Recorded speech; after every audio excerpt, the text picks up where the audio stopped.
जय श्री राम दोस्तों, हर हर आइए महादेव। सुनते हैं पुत्रदा एकादशी व्रत कथा सावन मास की। द्वापर युग के आरंभ में महिष्मती नाम की एक नगरी थी जिसमें महिजीत नाम का राजा राज्य करता था। लेकिन पुत्रहीन होने के कारण राजा को राज सुखदायक नहीं लगता था। उसका मानना था कि जिसके संतान ना हो उसके लिए लोक और परलोक दोनों ही दुखदायक होते हैं। पुत्र सुख की प्राप्ति के लिए राजा ने अनेक उपाय किए, परंतु राजा को पुत्र की प्राप्ति नहीं हुई।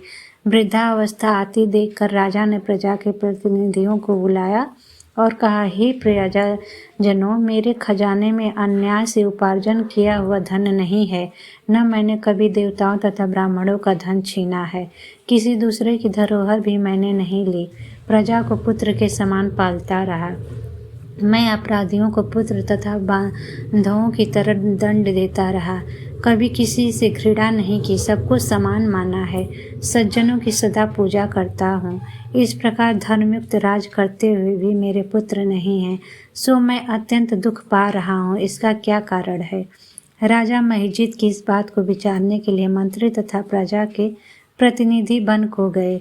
वह बड़े बड़े ऋषि मुनियों के दर्शन किए। राजा की उत्तम कामना की पूर्ति के लिए किसी श्रेष्ठ तपस्वी मुनि को देखते फिरते रहे। एक आश्रम में उन्होंने एक अत्यंत वयोवृद्ध धर्म के ज्ञाता बड़े तपस्वी परमात्मा ने मन लगाए हुए निराहार जितेंद्रिय जितात्मा जित क्रोध सनातन धर्म के गूढ़ तत्वों को जानने वाले समस्त शास्त्रों के ज्ञाता महात्मा लोमस मुनि को देखा, जिनका कल्प के व्यतीत होने पर एक रोम गिरता था। सबने जाकर इस ऋषि को प्रणाम किया। उन लोगों को देखकर मुनि ने पूछा कि आप लोग किस कारण से यहाँ आए हैं? निस्संदेह मैं आप लोगों का हित करूँगा। मेरा जन्म केवल दूसरों के उपकार के लिए हुआ है, इसमें संदेह मत करो।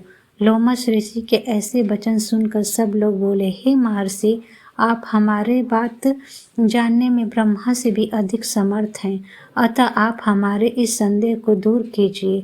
महिष्मतीपुरी का धर्मात्मा राजा महिजीत प्रजा का पुत्र के समान पालन करता है, फिर भी वह पुत्रहीन होने के कारण दुखी है। उन लोगों ने आगे कहा कि हम लोग उनकी प्रजा हैं, अतः उसके दुख से हम भी दुखी हैं। आपके दर्शन से हमें पूर्ण विश्वास है कि हमारे संकट दूर हो जाएगा, क्योंकि महान पुरुषों के दर्शन मात्र से अनेक कष्ट दूर हो जाते हैं। अब आप कृपा करके राजा के पुत्र होने के उपाय बतलाएं। वहाँ वार्ता सुनकर ऋषि ने थोड़ी देर के लिए नेत्र बंद किए और राजा के पूर्व जन्म का वृतांत जानकर कहने लगा कि यह राजा पूर्व जन्म में एक निर्धन वैश्य था। निर्धन वैश्य न होने के कारण उसने कई बुरे कर्म किए हैं। यह एक गांव से दूसरे गांव व्यापार करने जाता था।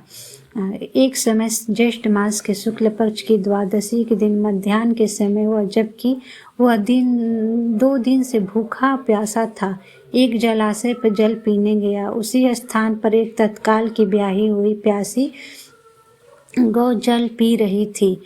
राजा ने उस प्यासी गाय को जल पीते हुए हटा दिया और स्वयं जल पीने लगा, इसलिए राजा को यह दुख सहना पड़ा।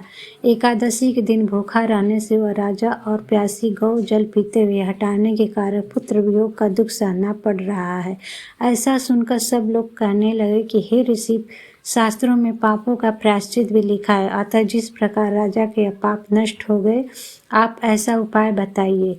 लोमस मुनि कहने लगे, श्रावण शुक्ल पक्ष की एकादशी को, जिसे पुत्रदा एकादशी भी कहते हैं, तुम सब लोग व्रत करो और रात्रि को जागरण करो, तो इससे राजा का यह पूर्व जन्म का पाप नष्ट हो जाएगा, साथ ही राजा को पुत्र की अवश्य प्राप्ति होगी।